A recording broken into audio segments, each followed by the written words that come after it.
Real men of genius. Real men of genius. Today we salute you. So your evolution is has got holes all in it. It's just a theory. You have no way of proving evolution ever existed. And if we came from apes, why are there still apes? Why are you still an ape? We can't prove a theory only because that's against the rules imposed by the game of science. But we can prove that evolution exists and that it works, just like we can prove that gravity works, even though it too is just a theory and has never been proved. Atomic theory has never been proven either, not even in Hiroshima. But just as evolution is the foundation of modern biology, modern chemistry is completely dependent on atomic theory, and there are huge holes in that theory. Just look at our classic model of atomic structure. It's wrong, and we know it's wrong, but we still teach it in school anyway, because despite their virtual invisibility and being understood only in theory, atoms are still a matter of undeniable fact. So we have to use that model in a series of imperfect models because we're still trying to figure out one that works in all instances. We're also trying to devise a single theory to blend quantum theory with the theory of relativity and act as a unifying theory of everything. The closest we've come so far is string theory, which really isn't an actual theory yet because it hasn't been vindicated by substantial empirical evidence and it hasn't borne itself through the battery of critical examinations which every hypothesis must endure before it can graduate to the highest level of confidence science can attain. I have not come across any book which says fact of evolution. All the books say theory of evolution. There's no book I've come across saying fact of evolution. A theory is made of facts. It's an analysis of how reality works, but every theory has holes in it and no theory is complete. That's why science must remain objective. For example, expanding planet theory addresses some compelling points which plate tectonics doesn't adequately account for, but it also calls for assumptions that can't be justified. It's refuted by definite observations that are only supportive of plate tectonics, and it can't explain everything that tectonics does. But remember also that the man who first proposed the theory of plate tectonics was ridiculed for it till the day he died, though his theory has since gained universal acceptance. Other theories never had any competition at all. For example, Louis Pasteur, who disproved the hypothesis of spontaneous generation, also rejected the notion long promoted by religious leaders that ailments of the body were of supernatural origin. Science can only examine natural explanations, and Pasteur provided that with his proposition that diseases weren't caused by demons, but by germs.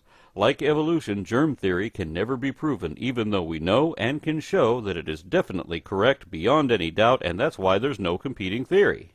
Today, the teachers in a rural Pennsylvania town became the first in the country required to tell students that evolution is not the only theory. In looking at the biology book the teachers wanted, I noticed that it was laced with Darwinism. It wasn't on every page of the book, but like every couple chapters, there was Darwin in your face again. And it was to the exclusion of any other theory. There is no other theory. Creationists only ever had a few hypotheses, and all of them were utterly refuted, although they'll never accept that.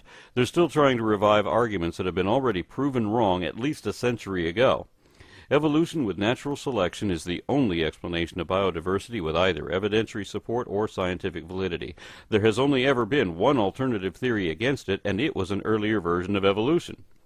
Centuries before much of the Old Testament was even written, the Greek scientist Anaximander had already proposed that modern forms of life, including humans, had evolved from simpler forms. Similar ideas were echoed and argued by other figures of the age. The mutability of breeding populations had long been a well-known fact, but not at all understood.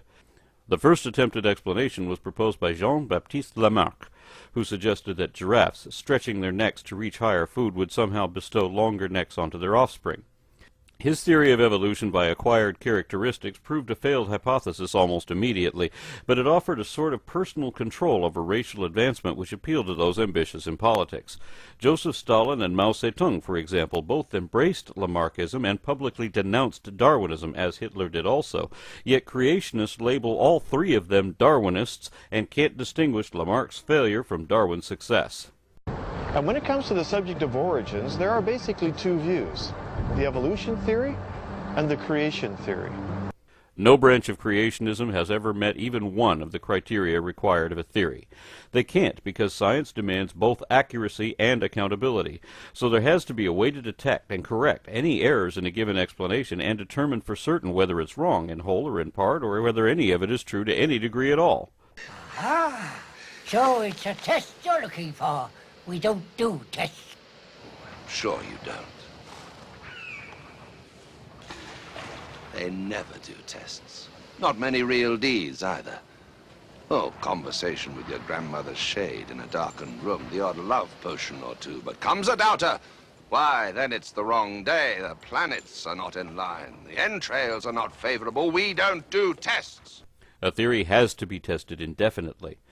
It demands understanding instead of belief, so it must be based on verifiable evidence. It must explain related observations with a measurable degree of accuracy. It must withstand continuous critical analysis and peer review, and it must be falsifiable too. If it doesn't fulfill all these conditions at once, then it isn't science. If it meets none of them, it may be religion. Intelligent design is the theory that there is some master plan, some creator of some type that put together the world as it is. Intelligent design isn't a theory at all. It's a scam, a scheme conceived solely to undermine legitimate science. It doesn't even count as an hypothesis because it isn't based on evidence, offers no mechanism, it isn't falsifiable either. It is backed by nothing and produces nothing because it is nothing but untestable conjecture. None of it has been shown to be right, and lots of it have been proven wrong, so it's useless in any field because only accurate information can have practical application. I've worked in the private sector.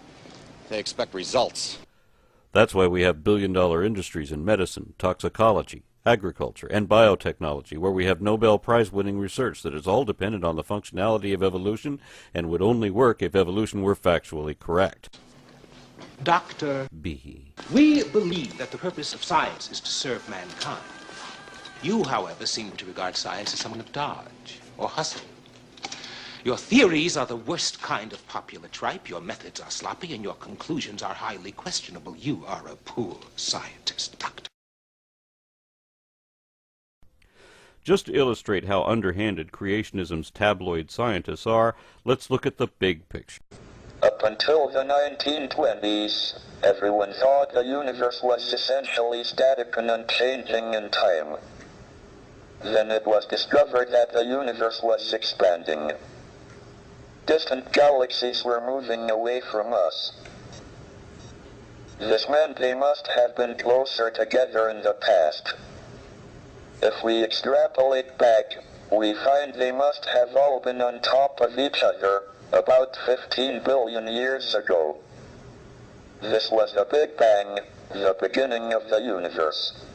Now, very early stages of the universe are as yet unknown because our current theories are insufficient to explain it.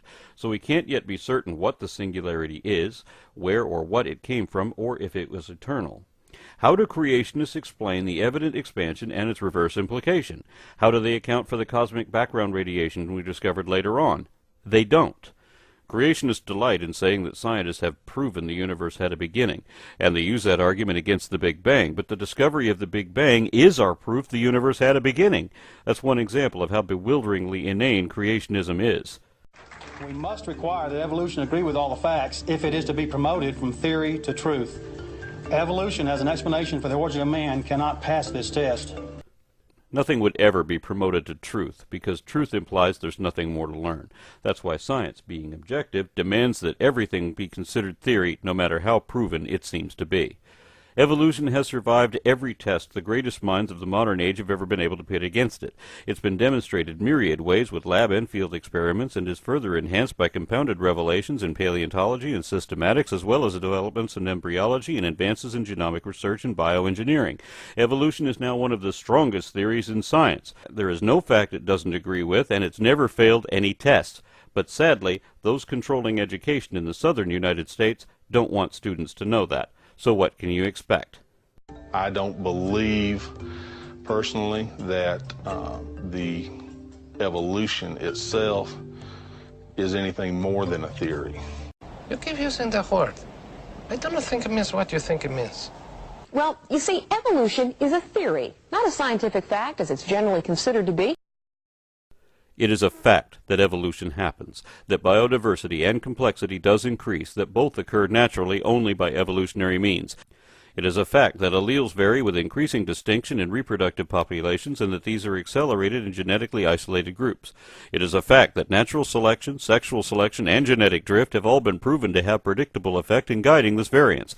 It is a fact that significant beneficial mutations do occur and are inherited by descendant groups and that multiple independent sets of biological markers exist to trace these lineages backwards through many generations. It is a fact that birds are a subset of dinosaurs the same way humans are a subset of apes, primates, eutherian mammals, and vertebrate deuterostome animals. It is a fact that the collective genome of all animals has been traced back to its most basal form, and that these forms are also indicated by comparative morphology, physiology, and embryological development. It is a fact that everything on Earth has definite relatives either living nearby or evident in the fossil record. It is a fact that the fossil record holds hundreds of definitely transitional species even according to its strictest definition, and that both microevolution and macroevolution have been directly observed. Evolution is a fact.